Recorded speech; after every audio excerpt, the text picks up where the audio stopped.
قوم سبا کون تھی، عذاب الہی ان پر کیوں آیا؟ ایک ایسی قوم جس کی خوشحالی کی مثالیں دی جاتی تھیں اور تباہی بربادی ایسی ہوئی کہ وہ تباہی بربادی بھی رہتی دنیا کے لیے مثال بن گئی۔ سب سے پہلے جانتے ہیں کہ سبا یہ کیا تھا۔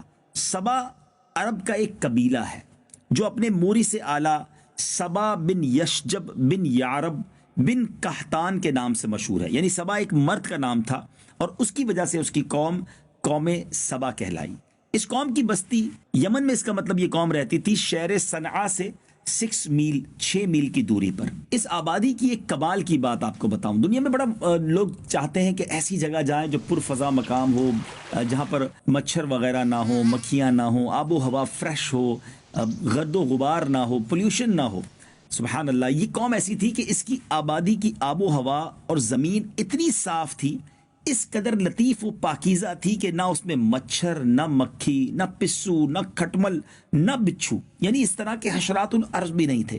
زبردست آب و ہوا تھی، بلکہ یہاں کا موسم بھی بڑا ماڈریٹ تھا، بڑا زبردست کلائمیٹ تھا، نہ زیادہ گرمی ہوتی نہ زیادہ سردی ہوتی۔ اس علاقے کے بارے میں یہ بھی کہا جاتا ہے کہ اس کی پاکیزگی کا عالم یہ تھا اس علاقے کی کہ اگر کہیں دوسرے علاقے کا کوئی شخص اس شہر سے گزر جائے اور اس کے کپڑوں میں جوئیں ہوں تو وہ جوئیں بھی ساری مر جاتی تھی، یعنی اگر وہ کچھ پرابلم لے کر آتا تھا تو وہ پرابلم بھی اس کے جسم سے دور ہو جاتی تھی۔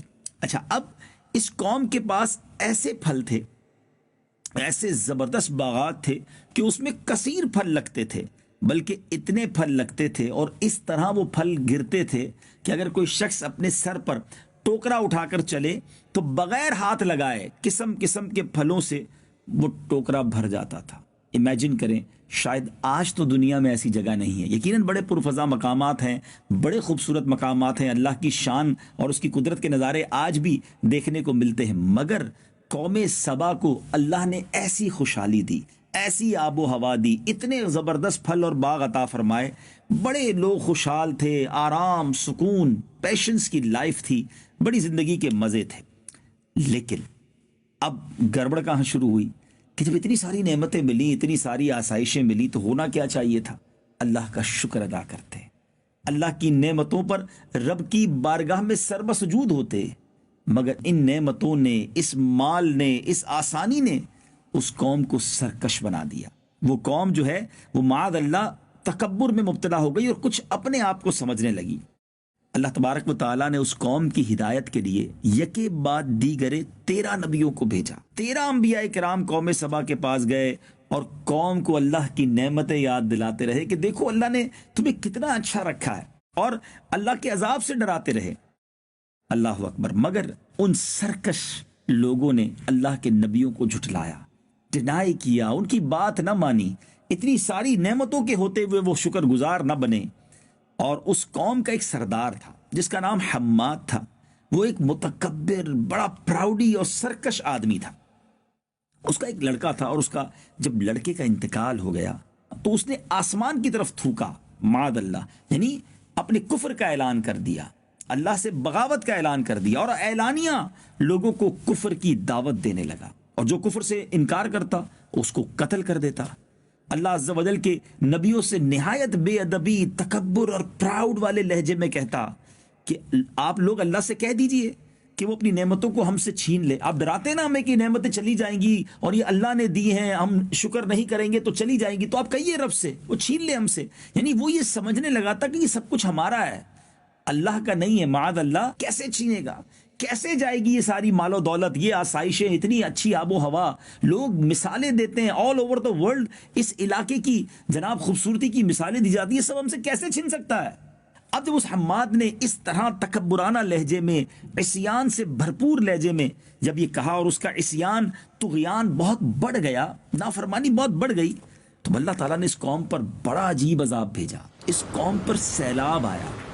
ناظرین، یہ سیلاب کیسے آیا؟ قوم سبا کی بستی کے کنارے پر پہاڑوں کے دامن میں بند باندھ کر، یعنی آج کل جو ڈیم بنائے جاتے ہیں کہ بڑے بڑے گیٹ لگا کر یا بڑی بڑی دیواریں لگا کر پانی کو روکا جاتا ہے اور اس پانی کا پھر استعمال کیا جاتا ہے، تو بڑے اچھے انداز میں بند باندھ کر ملکہ بلقیس نے 3 بڑے بڑے تالاب نیچے اوپر بنا دیے تھے تاکہ پانی سٹور رہے اور اس قوم کے کام میں آئے۔ مگر اللہ کی شان دیکھیں، ایک چوہے نے اللہ کے حکم سے اس بند کی دیوار میں سوراخ کر دیا.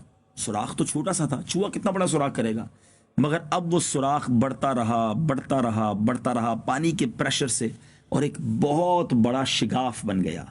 اور اس کے بعد بند کی دیوار ٹوٹی, اور ناگہاں بڑی تیزی کے ساتھ ایک بڑے ریلے کی صورت میں وہ سیلاب جو ہے اس بستی میں آ گیا.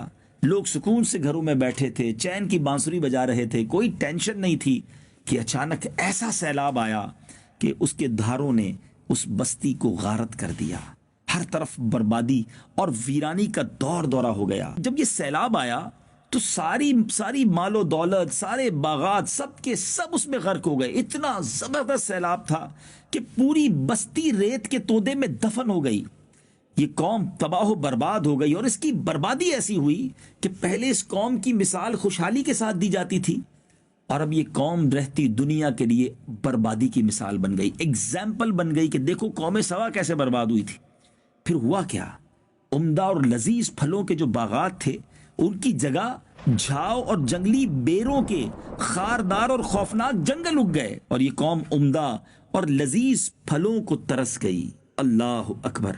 اس قوم کے بارے میں آتا ہے کہ ان کے خوبصورت باغوں کو ایسے 2 باغوں میں بدل دیا گیا جو کڑوے اور انتہائی بد مزہ پھل والے تھے. اس میں جو لوگ یعنی ان پھلوں کو کھا بھی نہیں سکتے تھے, ترس گئے کہ وہ قوم جس کے درخت پھلوں سے لدے رہتے تھے لذیذ, اب وہ کڑوے پھلوں والے درخت اور باغات بن چکے تھے. اس واقعے کے بارے میں علامہ احمد ساوی علیہ رحمۃ اللہ تعالی علیہ فرماتے ہیں کہ اس واقعے کو بیان کرنے سے مقصود پیارے آقا علیہ الصلوۃ والسلام کی امت کو نصیحت کرنا, وہ ان کے انجام سے عبرت حاصل کریں, اور اللہ تعالیٰ نے انہیں جو نعمتیں عطا کی ہیں ان پر اللہ تعالیٰ کا شکر ادا کریں. اور اگر وہ ایسا نہ کریں گے تو انہیں بھی ایسے حالات کا سامنا کرنا پڑ سکتا ہے. ناظرین غور کریں, آج آئے دن زلزلے, آج آئے دن سیلاب, کہیں طوفان, کہیں سونامی, کہیں آندھی. اب غور کریں یہ سب کچھ کیوں ہو رہا ہے؟ کہیں ایسا تو نہیں کہ ہم بھی اللہ کی ناشکری کر رہے ہیں, ہم بھی اللہ کی نعمتوں کا شکر ادا نہیں کرتے.